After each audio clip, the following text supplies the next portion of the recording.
भद्रं कर्णेभिः शृणुयाम देवाः भद्रं पश्येमाक्षभिर्यजत्राः स्थिरैरङ्गैस्तुष्टुवागुंसस्तनूभिः व्यशेम देवहितं यदायु स्वस्ति न इन्द्रो वृद्धश्रवाः स्वस्ति न पूषा विश्ववेदाः स्वस्ति नस्तारक्षो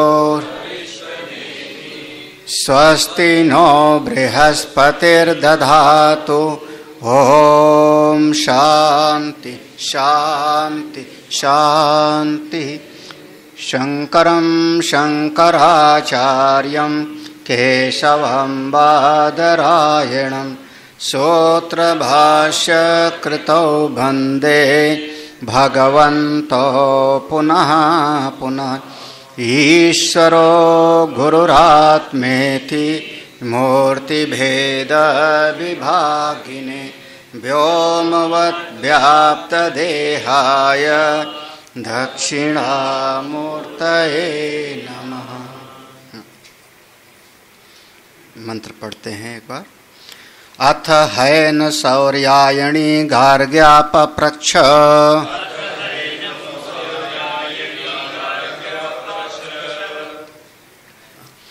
भगवन् एतस्मिन् पुरुषे कानि स्वपन्ति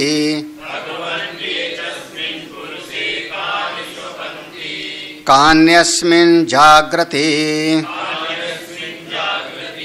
कतर एष देवा स्वप्नान् पश्यति कस्य एतत् सुखं भवति कस्मिन्नु सर्वे सम्प्रतिष्ठिता भवन्तीति।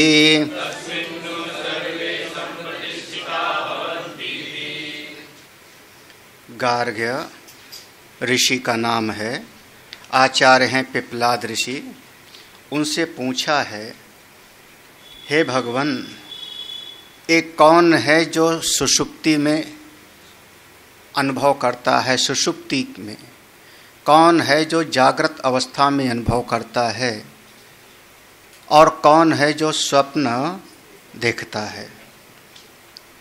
वो कौन ऐसा देवता है।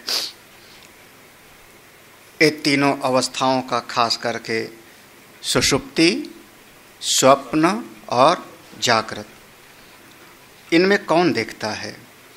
और साथ ही साथ देखो, एक चौथा प्रश्न क्या होगा, सुषुप्ति किसकी है, जागृत किसका है, स्वप्न किसका है, और सुषुप्ति में जो निरायास सुख है,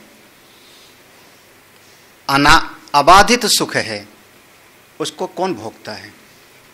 देखो चौथा प्रश्न यहाँ जा रहा है, उसका भोक्ता कौन है।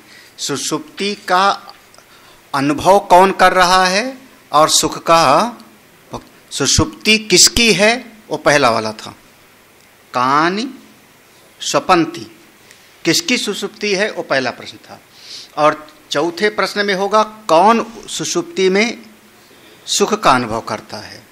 अगर सब सोए ही था तो फिर सुख का अनुभव किसने किया। आप लोग तो फटाफट बोल देते हो कि हाँ, गहरी निद्रा में सुषुप्ति में हम सुख से सोए, हमने कुछ जाना नहीं।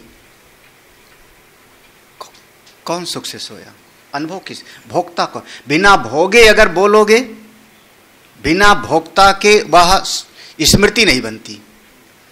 भोक्ता जब किसी चीज का अनुभव करता है तब उसकी स्मृति बनती है। आज आपने कोई अनुभव किया, इसकी स्मृति बनी, इसका संस्कार पड़ गया, तब कल उसकी बात कहोगे कि कल मैंने वहां पर ऐसा देखा था। तो सुषुप्ति का भोक्ता कौन है? अनुभव करता कौन है? जो अनुभव करेगा फिर वही स्मृति को याद करके बतावेगा जागृत अवस्था में कि मैंने सुख से, वो कौन है? 5वां प्रश्न हो गया। देखो 5वां प्रश्न जहां छूटा था, तस्मिन् काले जागृत स्वप्न व्यापाराद उपरता सन्तः कस्मिन्नु सर्वे सम्यक एकीभूता संप्रतिष्ठिताः। तस्मिन् काले, तस्मिन् काले यानी प्रलय काले, प्रलय काले अंतिम समय में, जागृत स्वप्न व्यापारात उपरताः, जब जागृत स्वप्न ये सबका सब व्यापार से उपराम हो गया, ना जग रहा है और ना स्वप्न देख रहा है। आप कह लो कि सुषुप्ति में, उस समय पर संतः जब सुषुप्ति में गया हो करके, उपराम हो करके, कस्मिन्नु सर्वे, किसमें सबका सब सम्यक एकीभूता, एक होकर के प्रतिष्ठित हो गया। वहां मंत्र में ऐसा था ना, कस्मिन्नु सर्वे संप्रतिष्ठिता भवन्ति, वहां ऐसा था। और जो इसका मूल था वो मुंडक उपनिषद वाला, उसमें था कि चैवा अपयंती, सबको अपने में लीन कर लेता है। जैसे आप कहते उत्पत्ति, स्थिति और प्रलय, तो सबको अपने में लीन कर लेता है। तो उसको आधार बना के 5वां प्रश्न है कि वो जब सबको लीन करता है तो कहाँ स्थित रहता है, कहाँ पर? और प्रलय काल की स्थिति में कहाँ पर सब स्थित होता है। चलो, हाँ, यहाँ पर 5 प्रश्न हो गए, 5 प्रश्न हो गए। इसके बाद एक दृष्टांत है और दृष्टांत के बाद में कुछ जो है जिज्ञासाएं हैं। ये 5 प्रश्न हो गए। 5 प्रश्न को समझ लो जो साफ साफ इसमें है। पहला प्रश्न था, याद है, कानि करणानि स्वपन्ति स्वापम कुर्यात् कुर्वन्ति, मिलेगा कहीं पर। पहला प्रश्न था ना, तो कौन ऐसा है जो सुषुप्ति में सोता है? तो सुषुप्ति हो गया धर्म, और सुषुप्ति अवस्था जिसकी है उसको हम कहेंगे धर्मी। तो सुषुप्ति अवस्था का धर्मी कौन है? सुषुप्ति अवस्था का कौन धर्मी है? वैसे जो हमारे टीकाकार ने लिया है, टीकाकार का थोड़ा, आनंद गिरी की टीका को कहते हैं, आनंद गिरी जी कहते हैं कि जागृत अवस्था में व्यापार किया उसने, व्यवहार किया, काम किया, और जागृत अवस्था का व्यवहार हटा करके तब वो सोया। तो प्रधान रूप से क्या पूछना है? प्रथम प्रश्न में जागृत, आद्य प्रश्नेन जागृतिस धर्मो पृष्ठा, ये जागृत अवस्था का धर्मी कौन है? जिसने काम किया और काम करके उसने जा करके सब हटा करके सो गया। देखो वो टीकाकार का मिलेगा जिसके, हाँ मिला। आद्य प्रश्नेन, तत्र आद्य प्रश्नेन जागृतस्य धर्मो पृष्ठा, तो जागृत अवस्था का धर्मी कौन है? धर्मी नहीं समझे? अरे अवयव और अवयवी, अंग और अंगी, ये सारा का सारा अंग है, और ये जिसका है उसको हमने कहा अंगी। ऐसे ही आप क्या कह रहे हो कि जन्म लेना, बढ़ना, घटना, बीमार होना, ये क्या है? धर्म है। किसका? जिसका है उसको आपने कहा धर्मी। हाँ, तो ये जागृत अवस्था का धर्मी कौन है? पहले प्रश्न पूछा है। दूसरे प्रश्न में द्वितीयेन अवस्था त्रये अपि, द्वितीयेन अवस्था नहीं, हाँ, अवस्था त्रये अपि शरीर रक्षणम कस्य धर्म इति पृष्ठम। द्वितीय प्रश्न में ये पूछा गया है कि तीनों अवस्थाओं में ये शरीर की रक्षा कौन करता है? जागृत अवस्था में व्यवहार किया, फिर इसको हटा करके स्वप्न में चले गए, तो जागृत अवस्था वाले शरीर की रक्षा कैसे हो रही है? वो सड़ा गला क्यों नहीं? तो हाँ, हाँ, जीव तो कोमा में चला गया, मूर्छित है, लेकिन फिर अब संघर्ष हो रहा है ना, श्वास उल्टी सीधी चल रही, क्यों, कौन कर रहा है, कौन। देखो तो द्वितीय प्रश्न से क्या है, अब तीनों अवस्थाओं में ये शरीर की रक्षा कौन कैसे हो रहा है। फिर देखो तीसरा प्रश्न, इसका आधार है आप, हाँ, सरल भाषा में प्रश्न वो था, कौन सब सोया, कौन जगा, कौन सपना देखा, यही था ना। सपने में सुखी कौन रहा और सब कहाँ जाके अवस्थित हो गए, 5 प्रश्न थे जो पढ़ लिया। अब उसका भाव समझिए। प्रथम प्रश्न में जागृत अवस्था का धर्मी कौन है। द्वितीय प्रश्न में आया तीनों अवस्थाओं में शरीर किसके द्वारा रक्षित हो रहा है। तीसरा प्रश्न होगा तृतीयेन स्वप्नस्य धर्मी पृष्ठा। तृतीय प्रश्न में ये पूछा गया है कि स्वप्न अवस्था किसकी है, स्वप्न अवस्था का धर्मी कौन है। जैसे जागृत का धर्मी तो स्वप्न अवस्था का धर्मी कौन है, यानी स्वप्न अवस्था किसने देखा, स्वप्न अवस्था का। चतुर्थेन सुषुप्ति धर्मी। देखो चौथे प्रश्न में जहां पर पूछा था निरायास सुख, सुषुप्ति में सुख, तो सुषुप्ति अवस्था किसकी है, सुषुप्ति का धर्मी कौन है। सुखम अहम स्वाप्स इति सुप्तो उत्थितस्य परामर्शे सुखस्य सुषुप्ति संबंध अवगमत। कह रहे देखो सुखम अहम, मैं बड़े सुख से सोया। जब आप जग गए तो आप जग करके कहते हो कि मैं बड़े सुख से सोया। कब कहते हो, जब जग करके सोए से जग गए तब।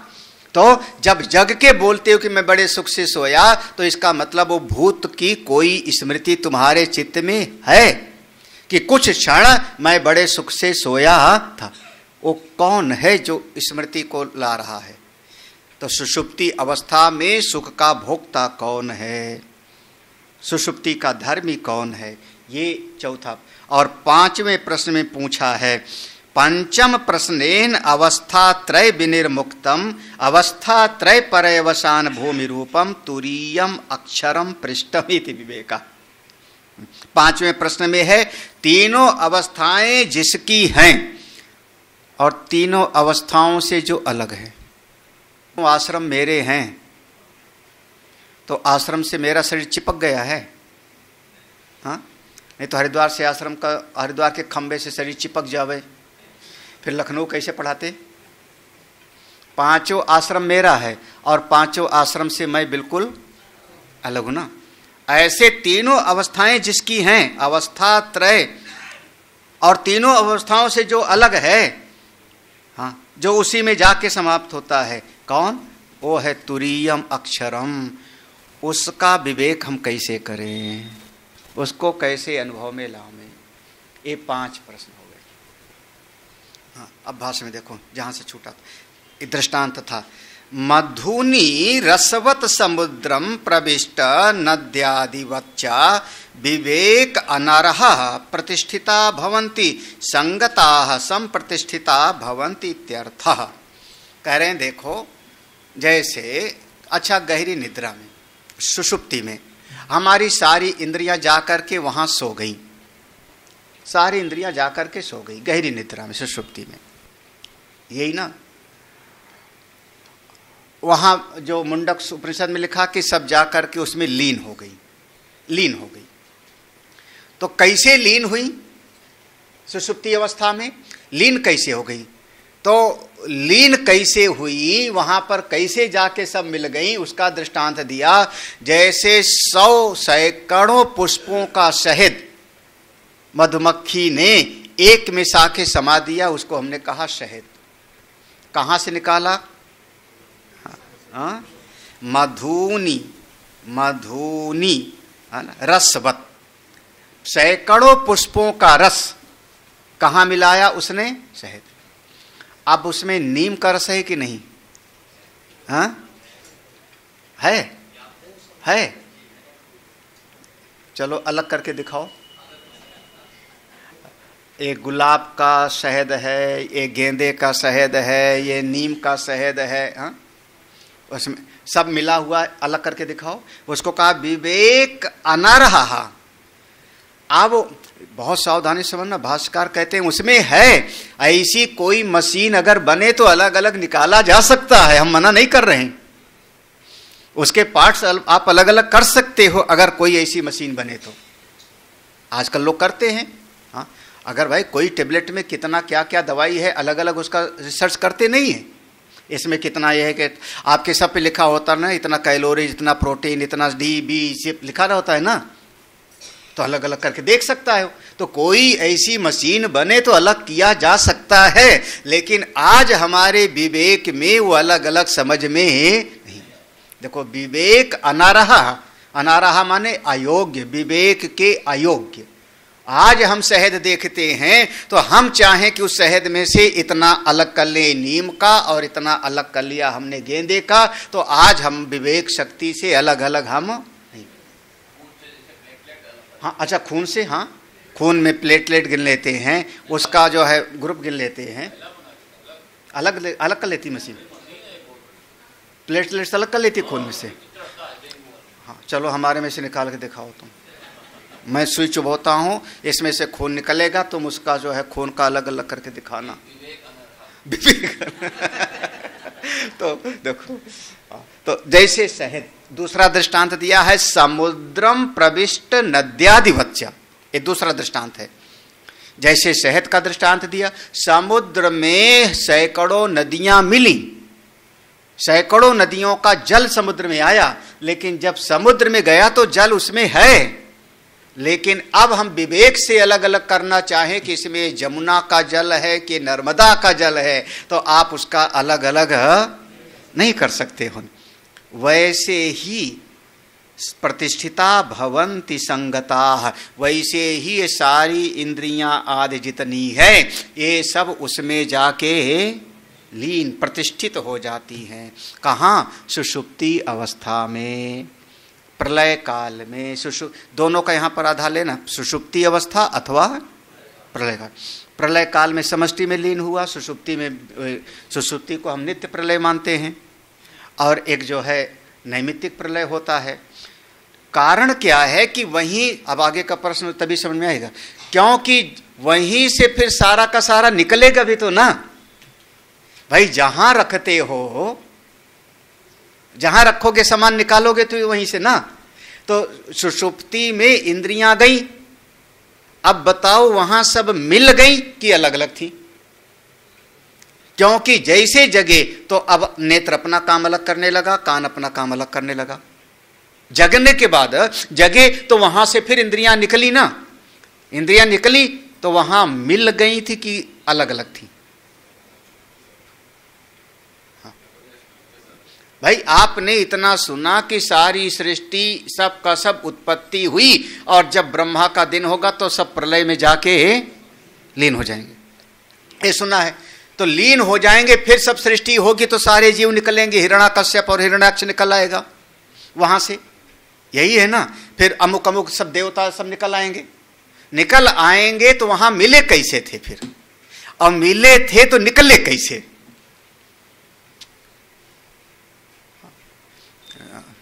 अब निकालो ना, नीम का शहद निकालो उसमें से। हाँ?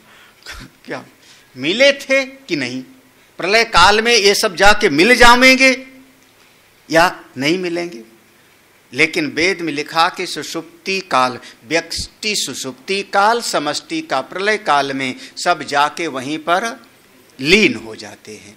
तो ये संप्रतिष्ठा भवंती, तो भगवान भाष्यकार ने कहा वैसे लीन होते हैं जैसे शहद में सभी फूलों का रस, जैसे समुद्र में समस्त नदियों का जल, वैसे रस। हाँ है, वहां पे कोई मशीन हो तो अलग अलग निकाला जा सकता है, लेकिन हमारे विवेक में वह योग्य। प्रश्न करने वाले ने पूछा, अब यहीं से देखो प्रश्न निकालेगा। वो प्रश्न करने वाला पूछ रहा है, आप बृहदारण्यक पढ़ोगे तो वहाँ तो प्रश्नों की ही झड़ी है, शास्त्रार्थी है। वो पूछ रहा है कि ये बात आपकी जो है कुछ जमी नहीं है ना, क्यों नहीं जमी? देखो पढ़े, ननु न्यस्त दात्रादिकरणवत् स्वव्यापाराद उपरतानि पृथक पृथक एव स्वात्मनि अवतिष्ठन्ते इति एतद् युक्तम कुतः प्राप्ति सुषुप्त पुरुषाणाम करणानाम कस्मिंचिद एकी भाव आगमन आशंकया प्रष्टु। यहां तक इसका प्रश्न है। वो क्या प्रश्न कर रहा है, इस प्रश्न का वही प्रश्न का अर्थ समझना। कह रहा है ननु लेकिन न्यस्त दात्रादिकरणवत दराती, दात्राद माने दराती, न्यस्त माने छोड़ देना, दराती अरे हंसिया, हाँ हंसिया नहीं देखा, दराती में आरी के जैसा दांत निकले होते हैं, होता इसे टेढ़ा टेढ़ा है ना, जिससे घास काटते हैं, गेहूं की फसल काटते हैं। हाँ तो हंसिया में जो है वो दांत नहीं बने होते, सीधा सीधा होता है तो हम कहते हैं हंसिया, और उसमें दांत जैसे आरी जैसे बने होते हैं टेढ़ा टेढ़ा, तो उसको कहते हैं दराती। ऐसे ऐसे होता है तो खुरपी, और ऐसे ऐसे गड्ढा खोदने का होता है तो हाँ खंती, गहदाला, जो भी कहना चाहो, है ना। ऐसे ऐसे सामान उठा करके फेंकने वाला होवे तो बेलचा, टोकरा, सब सीखना चाहिए। तो आपने फावड़ा, बेलचा, टोकरा, दराती ये सब लिया, उससे दिन भर काम किया, काम करने के बाद न्यस्त, न्यस्त दात्रादिकरण, करण माने औजार। आपने दिन भर काम करने के बाद औजार को क्या किया, रख दिया। कहाँ रखा? हमारे आश्रम के विद्यार्थियों जैसे नहीं। हमारे आश्रम का विद्यार्थी खुरपी से काम करेगा, वहीं छोड़ के चला जाएगा, फिर दूसरे दिन आधा घंटा ढूंढेगा खुरपी, खुरपी कहाँ, खुरपी कहाँ, खुरपी कहाँ। हाँ हाँ तो हर सामान रखने का अपना एक सामान जगह होता है, जिस चीज़ को जहाँ से उठाओ वहीं पर रखो। वो मोटर के गैराज में उनका हर औजार बिल्कुल कहाँ पर कौन सा सामान कहाँ होगा बिल्कुल पक्का होता है। हाँ हाँ हाँ है ना, सब का सब बिल्कुल परफेक्ट। अच्छा, उस औजार से आपने काम किया, काम करने के बाद उसको अपनी जगह पर रख दिया ना। रखने के बाद आप बाहर गए, फिर काम करने आए, जब फिर काम करना होगा तो फिर वहाँ से उठा लोगे, यही ना। तो क्या वो औजार लीन हो गया लोहे में फिर से?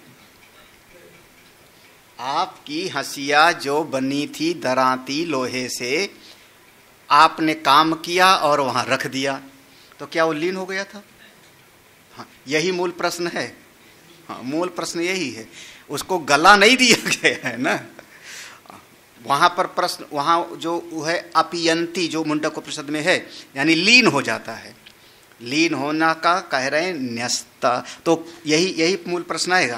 कह रहा न्यस्त दात्रादिकरणवत, सारा का सारा औजार वो सब का सब स्वाव्यापाराद उपरतानी, अपना अपना काम करने से जब उपराम हो गया तो पृथक पृथक ये जो औजार जहाँ रखना था स्वात्मन ये तिष्ठन्ते, उसको वहीं पर रख दिया है आपने। इति ये तद युक्तम, ये तो बिल्कुल सही है, ये बात तो मान लिया जा सकता है। ये प्रश्न करने वाला कह रहा है कि भाई जहां से सामान उठा के आपने काम किया वही सामान को काम करने के बाद रख दिया, यहां तक तो सही है, ये तो युक्तम, ये तो सही है। लेकिन कहा क्या रहा है?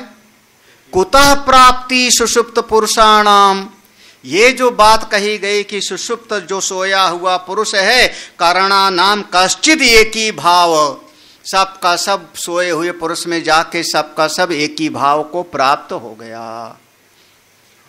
अरे भाई, आपका बेलचा, आपका फावड़ा, आपकी दराती, आपकी हंसिया, सब एक हो गया क्या? हाँ? जब काम करने के बाद रखा तो अलग तो था ना। तो वही कह रहा ना, करणा नाम कस्मिचित एक ही भाव आगमन आशंकया प्रस्तुत, वो एक कैसे हो गया जी? हाँ, और वो जो प्रश्न है उस प्रश्न में ऐसा पूछा गया है कि वहाँ पर कैसे हो जाता है, मिल जाए। तो कह रहा है कि एक ही कहना ठीक नहीं है, उसका कहना है कि एक ही कहना ठीक नहीं है, ये सब औजार हैं, औजार का अपना अपना काम किया और अपना अपना काम करके सुषुप्ति में रख करके सो गया, और जब जगता है तो फिर वहाँ से उठा के काम अपना करता है। ये जो लीन होना है वो सही नहीं। गला नहीं दिया गया कबाड़ी में।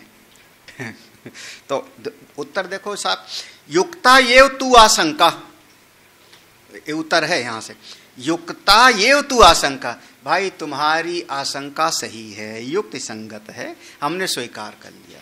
देखो क्या कर, यथा संगतानि करणानि स्वामी अर्थानि परतंत्राणि च जाग्रत विषय तस्मात् स्वापे अपि संगता नाम पारतंत्रेण एव कस्मिंचित संगति न्यायेति तस्मात् आशंका अनरूपो एव प्रश्नो अयम।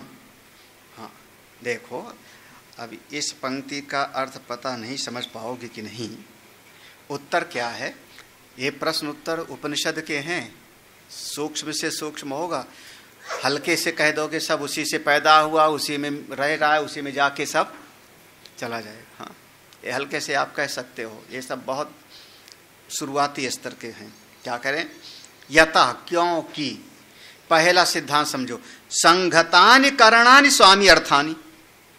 पहली बात, जितना समूह होता है, औजारों का समूह होता है, वो अपना सुख स्वयं नहीं लेते, किसी और के सुख के लिए होता है। संगतानि करणानि स्वामी अर्थानि, संगतानि माने संघात, समूह, जितना औजार होगा वो अपना सुख स्वयं नहीं लेते, किसी और के लिए होते हैं। परार्थ, उंगली अपना सुख खुद ले रही, हाँ, कान अपना सुख खुद ले रहा है, किसके लिए है, मेरे सुख के लिए। जब हमको इससे सुख नहीं मिलता तो हम कहते हैं इसकी बात नहीं सुनूंगा, इसका काम नहीं करूंगा, यही हुआ ना। तो संघात, पहला संघात माने दो चार चीजों का मिलकर के समूह। संघात हमेशा किसी दूसरे के लिए होता है, नंबर एक। दूसरा, परतंत्राणि च, दूसरी बात है, जब कोई संघात होगा तो उसमें परतंत्रता होगी। अब आज जो है खुरपी अपने आप चलने लगे,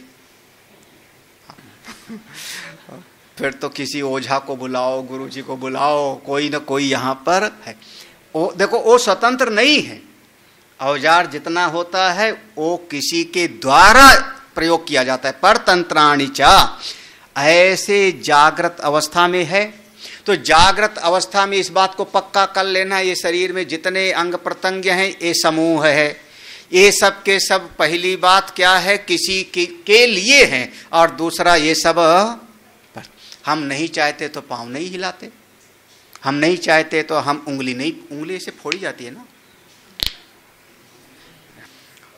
अब इतनी देर से तो मैंने नहीं उंगली फोड़ी थी, अब फोड़ दिया मैंने बताने के लिए। मतलब क्या हुआ कि ये उंगली परतंत्र है, किसके, मेरे परतंत्र है, ये अपने आप नहीं कार्य करेगी। जागृत, ऐसे जैसे जागृत अवस्था में उसी प्रकार से अब विचार करो। तस्मात् स्वापे अपि, जब गहरी निद्रा में आप गए, आप समझिए, अब आप औजार लेके यहां पे काम कर रहे हो तो वो औजार किसी स्वामी के लिए है, ठीक है ना, स्वामी के लिए है, परतंत्र है। तब जब औजार रख करके आप कमरे में सोने लगे और कोई आदमी आवे और आपका औजार उठा के चल पड़े तो क्या कहोगे? हाँ भाई, आप तो सोए हुए हो, मान लो आप लेटे हुए, गहरी निद्रा में नहीं सोए हो, लेटे हुए, लेकिन कोई आदमी आपका औजार उठा के चले तो आप लड़ने के लिए तैयार हो जाओगे। क्या कहोगे? औजार भाई भले रखा है लेकिन है किसका? हो मेरा है ना, वो मेरे लिए है ना। वो औजार रखा है, काम नहीं कर रहा है, लेकिन वो मेरा है ना। उसी प्रकार से समझिए, सुषुप्ति में औजार रखा है लेकिन किसी का तो है ना वो, समझिए। जैसे जागृत अवस्था में ये सारी इंद्रियां किसी के लिए थी, ऐसे सुषुप्ति अवस्था में अगर समस्त ये करण शांत रखे हैं, काम नहीं कर रहे हैं, तो भी वो करण का स्वामी तो कोई न कोई है, कोई न कोई तो है। वही कह रहे हैं, देखो, तस्मात् स्वापे अपि संघतानां पारतंत्रेण येव, तो ये जितना समूह है वो सब परतंत्र ही है। और कस्मिंचित संगति न्याया इति, और किसी न किसी के लिए है, यही न्याय नीति यहां पर लागू। तस्मात, तो मतलब अब हम जानना क्या चाह रहे हैं, देखो जानना क्या चाह रहे हैं कि वो जो समूह है, तुमने क्या कहा था, सारी इंद्रियां जाके उसमें लीन हो गई। उत्तर क्या हुआ कि लीन नहीं हुई, बल्कि अपना काम करना बंद करके रख दी गई हैं, और उसका स्वामी कोई न कोई है। हम उस स्वामी को जानना चाहते। भाई इस फावड़े का मालिक कौन है, हमको थोड़ी देर के लिए जरूरत है। इस कार का मालिक कौन है, हमको थोड़ी देर के लिए चाबी दे दो। तो आपने मालिक को ढूंढा ना, गाड़ी तो खड़ी है, आपने उसके स्वामी को ढूंढा। ऐसे सुषुप्ति अवस्था में जब इंद्रियां शांत हैं तो कहीं न कहीं हैं, उनका स्वामी कौन है, ये प्रश्न है। तस्मात् आशंका अननुरूपा, इसलिए तुम्हारी शंका उचित नहीं। क्या प्रश्न है, फिर से देखो। अत्र तु कार्यकरण संघातो यस्मिंश्च प्रलीना सुषुप्त प्रलय कालयोः तद विशेषम बुभुत्सो सा को नु स्याद इति कस्मिन् सर्वे संप्रतिष्ठिता भवन्ति इति। अत्र इस पूरे प्रसंग में, अत्र तो कार्यकरण संघात, ये शरीर और इंद्रियां, कार्य माने शरीर, करण माने इंद्रियां, इनका समूह, संघात माने समूह, यस्मिंश्च जिसमें जाकर के ये प्रलीना होती हैं। कब, दो समय का, व्यष्टि और समष्टि। सुषुप्त प्रलय कालयो, सुषुप्त माने व्यष्टि और प्रलय माने समष्टि। हाँ, व्यष्टि और समष्टि, प्रलय कालयो तद विशेषम बुभुत्सो, हम उस विशेष को जिसमें जाके लीन होती हैं। क्योंकि देखो बात इतना है ना कि भाई आप फावड़ा सड़क पर नहीं रख के आओगे, कहाँ रख के आओगे, अपने कमरे में। खेत में काम किया, रखोगे कहाँ पर, अपने कमरे में ना। तो ये जितनी जीव वही है, समझना, जीव वही है, केवल ये चमड़ा आदि ये जो 7 धातुओं वाला है शरीर बदला, बाकी जो सूक्ष्म शरीर है वो वही आया है और वही फिर यहां से जाएगा। तो सूक्ष्म शरीर में वो सारी के सारी इंद्रियां हैं, 5 ज्ञानेंद्रियां और 5 कर्मेंद्रियां। तो प्रश्न कहां पर जा रहा है कि चाहे समष्टि प्रलय में और चाहे रोज की निद्रा में, ये जितना करण है इंद्रियों आला समूह, ये इसका स्वामी कोई न कोई तो है। वो कौन है, हम उसी को समझना चाह रहे हैं, हम उसको जानना चाह रहे हैं। हाँ हाँ, एक किसका, हाँ, फावड़ा को लेना मत, छूना मत, पता करो भाई किसका है, ये गाड़ी किसकी खड़ी है, ये स्कूटर किसका है। हाँ, और ट्रैफिक पुलिस वाला बताता नहीं है, पूछता है ऐसा ना, किसकी है, हटाओ नहीं तो चालान करेंगे। तो ये इंद्रियां आदि किसकी हैं। हाँ, हम 2 साल से चश्मा लगा रहे हैं, ये चश्मा 2 साल से हम लगा रहे हैं। आज तक हम इस चश्मे में नहीं देख पाए कि चश्मे में मेरा नाम और पावर कहाँ प्रिंट है। चश्मे वाला आया, उसने ऐसे 2 मिनट ऐसे घूर के देखा और उसने इसमें कितना पावर का ग्लास है और नाम और कौन सी कंपनी सब उसने बता दिया। तो उसने बता दिया ना, क्योंकि तो मतलब इसमें है। हम 2 साल से लगा रहे हैं, हमने तो नहीं देखा। आप जितने चश्मा लगाए हो बताओ, सबके चश्मा में आपको पता है उसमें कहाँ प्रिंट है। आप मेरे ख्याल में कोशिश करोगे आज ही जाके देख। हाँ,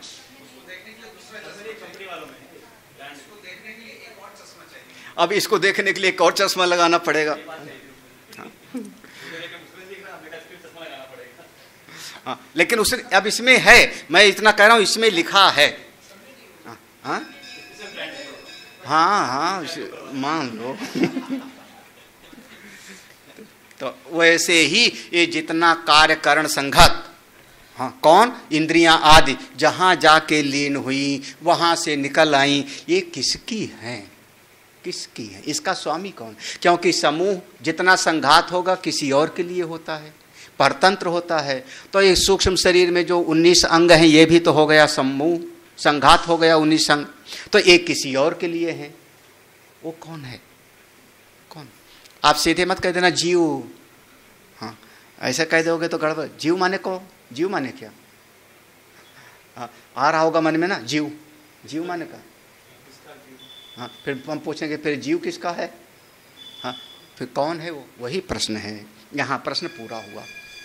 याद रखना 5 प्रश्न थे मंत्र में, सीधा सीधा 5 प्रश्न था कि कौन सोता है, कौन जगता है, कौन स्वप्न देखता है, स्वप्न में कौन सुख का अनुभव करता है, और सब जाकर के सुषुप्ति में कहाँ पर प्रतिष्ठित। ये 5 प्रश्न थे जिसका अलग से अर्थ किया गया कि जागृत अवस्था का धर्मी कौन है, जागृत अवस्था का अनुभव करने वाला कौन है, स्वप्न अवस्था का धर्मी कौन है, सुषुप्ति अवस्था का धर्मी कौन है, और यह सुख का भोक्ता कौन है, और सारा का सारा जिसमें है और जिसमें नहीं है, अवस्थात्रय का साक्षी और अवस्थात्रय से विनिर्मुक्त वह तुरी तत्व का अनुभव कैसे प्राप्त करें।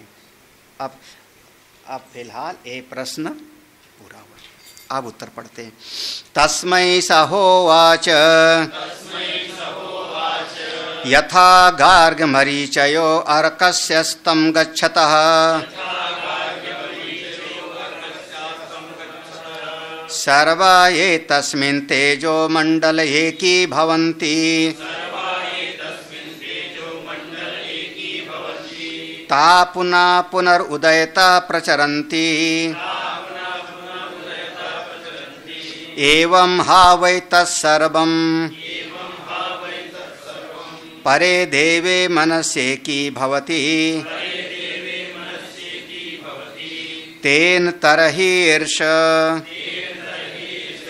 पुरुषो न शृणोति न पश्यति न जिघ्रति न रसयते न स्पृशते नाभिवदते न दत्ते नानंदयते न विसृजते नेयायते स्वपिति इति आचक्षते तस्मै स होवाच। पिप्पलाद ऋषि ने उत्तर दिया, गार्ग्य यथ गार्ग्य सुनो, अब तू की कठिन प्रश्न पूछा है तो पहले तुमको दृष्टांत सुना देता हूँ, पहले दृष्टांत से समझो। यथा मरीचयः अर्कस्य अस्तं गच्छतः, जिस प्रकार से मरीचया माने किरणें, मरीचया माने जिनकी रश्मियाँ चारों तरफ फैली हों, अर्क माने सूर्य, जिस समय सूर्य देवता अस्त की समय जाते हैं तो उनकी सारी किरणें सबके सब सिमट जाती हैं। यथा अर्कः मरीचयस् यथा अर्कस्य अस्तं गच्छता मरीचय सर्वा, उनकी सारी ज्योतियां एतस्मिन् तेजो मंडल वहां पर एकीभूत हो जाती हैं। अच्छा, ता पुनः पुनः उदयता, जब सूर्य देवता फिर उदित होंगे तो, अरे कई बार जब सवेरे उदित होते तो इतना बड़ा सा पीला पीला लाल लाल दिखता है, खूब आप खुली आंख से देख सकते हो, और धीरे धीरे फिर उनकी ही किरणें फैलती हैं।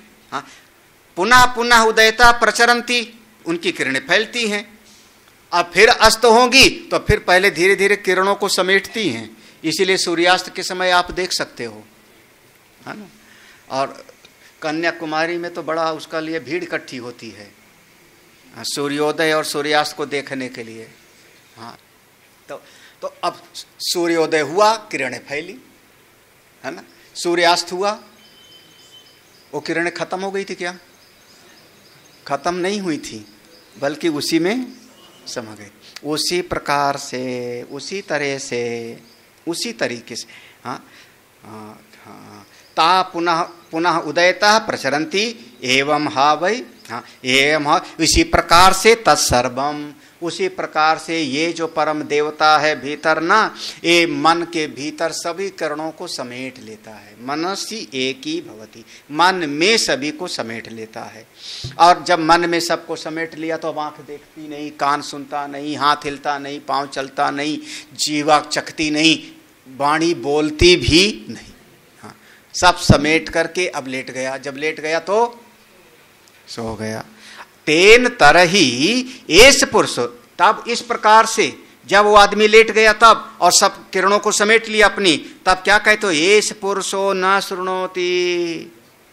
अरे ये आदमी अब सुनता नहीं, ना पश्यति देखता नहीं, ना जिघ्रति सूंघता नहीं, ना रसयते स्वाद नहीं लेता। देखो पांचों इंद्रियां हो गई ना, ना स्पृशते, इस पांचों इंद्रियां ज्ञानेंद्रियों का हो गया, कर्मेंद्रियों। देखो देखो मैं गुरुजी आया हूं, ये खड़ा होकर प्रणाम नहीं कर रहा है। हाँ हाँ, खड़ा होकर प्रणाम करना चाहिए ना, हाथ जोड़ करके। अरे सोया हुआ है वो, मतलब मन में समेट लिया तो सोया हुआ है। सोया हुआ है तो चाहे गुरुजी हो में, चाहे लट साहेब हो में, ओ ना अभिवादते, किसी का अभिवादन नहीं करता, मतलब ना आदत्ते, कुछ खाता भी नहीं। देखो अंतःकरण, ना आनंदयते, विषयों का आनंद नहीं लेता, इसलिए वहां पर देखो जो है ना आनंद, हाँ हाँ, विषयों का आनंद नहीं लेता। अब उसमें जो सुख है वो किसका, किसी और का। ना विसर्जते, कुछ त्याग भी नहीं करता।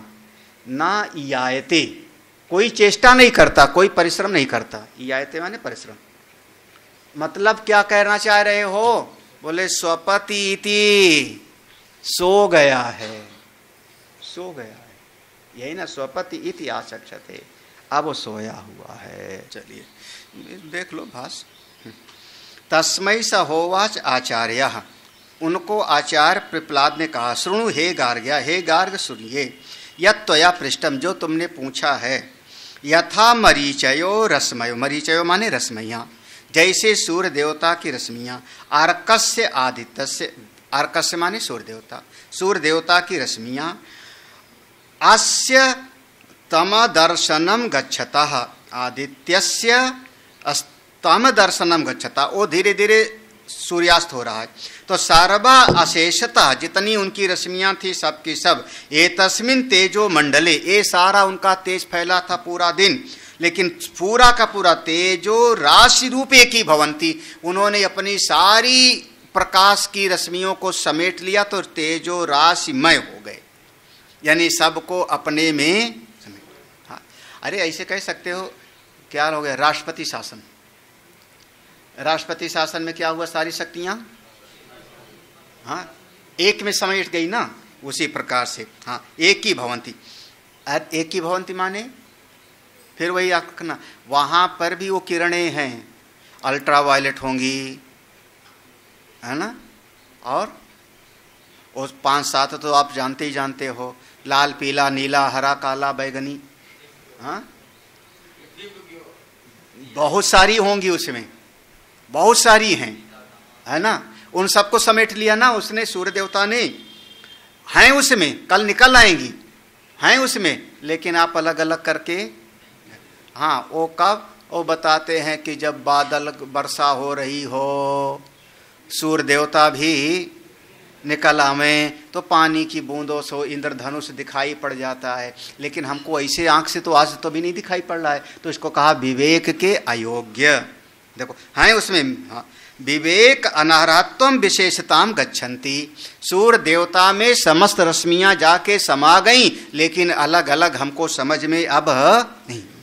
हाँ, मरीचयः तस्य एव अर्कस्य ता पुनः पुनः उदयते उद्गच्छता प्रचरन्ति विकीर्यन्ते, जैसे फिर वही किरणें, तस्य एव अर्कस्य, जब वही सूर्य उदित होगा तो वही किरणें ता पुनः पुनः निकल आएंगी, उद्गच्छन्ता प्रचरन्ति माने चारों तरफ फिर फैल जाएंगी, रोज ऐसे होता है। यथा अयम दृष्टांत, जैसे दृष्टांत है, एयम एवं हावै तत्सर्वम, इसी प्रकार से पूरा का पूरा जीवन, विषय इंद्रिय आदि जातम, ये जितना आप इंद्रिय और विषयों का संयोग होता है, इंद्रियां जग गई, विषय का अनुभव होता है, पारे प्रकृष्टे देवे देवतनवती, जो परम प्रकृष्ट देवता है, सबको प्रकाशित करने वाला है, भीतर भीतर चेतन, उसमें मनस चक्षुरादि देवा नाम मनः, ये मन आदि जितना देवता है, इंद्रियों का देवता मन, ये सबका सबको शक्ति देने वाला